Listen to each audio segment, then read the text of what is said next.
So, hello guys. Medyo ngayon, maulan at saka makulimlim kasi nga mayroon bagyo. Kanina, T8 dito kasi yung signal dito is T1, T3, T8, tapos yung pinakamalakas is yung T10. So, ito yung ngayon. Weather, wala pa naman ulan, hindi pa nga umaambon, pero yun nga lang. Siyempre, makulimlim. Ayan nagpa-fog yan sa may bundok. Medyo traffic. Hindi. Ano ba tawag dito? Hindi nakago yung sigda, traffic. So, kailangan ko pa maghintay. Takot ako baka mamaya, abutan ako ulan. Although mayroon naman akong dalang payong. So, ayan. Medyo masama nga din yung pakaramdam ko ngayon.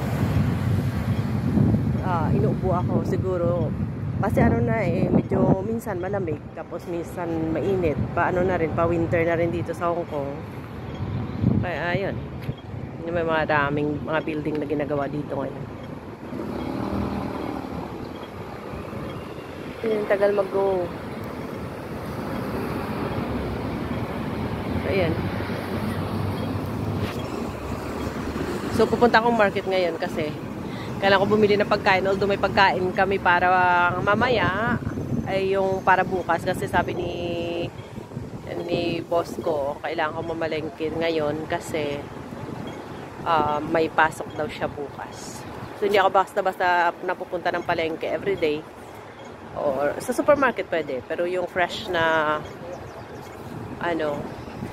nagagamitin, yung mga fresh na lulutuin, kagaya ng, kasi mas masarap naman talaga hindi yung frozen, pero yung lagay niyan magiging frozen kasi bibiliin ko tapos bukas ko pa iluluto. Hindi ko na kailangan lagay pala ng freezer, kundi na lang, tawag dito, sa chiller na lang.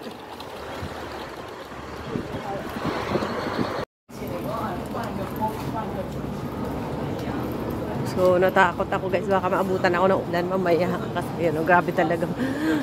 Napaka makulimlim.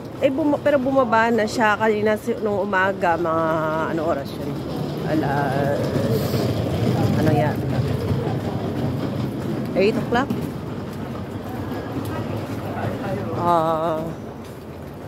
T8 na. Tapos ngayon, parang T3. Pero hindi siya umulan at hindi rin malakas masyadong hangin. Pero mas makulimlim ngayong hapon.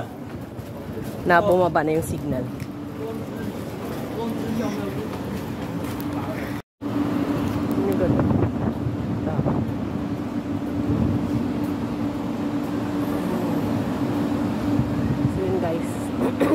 Bilis-bilisan ako na siguro pag-uwi. Tapos na ako, konti lang binili ko. Dalawang lang.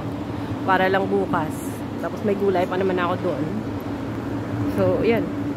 Tapos namalingke ulit ako bukas hanggang siguro for 3 days. Or minsan, bumili ako ulit doon sa may supermarket.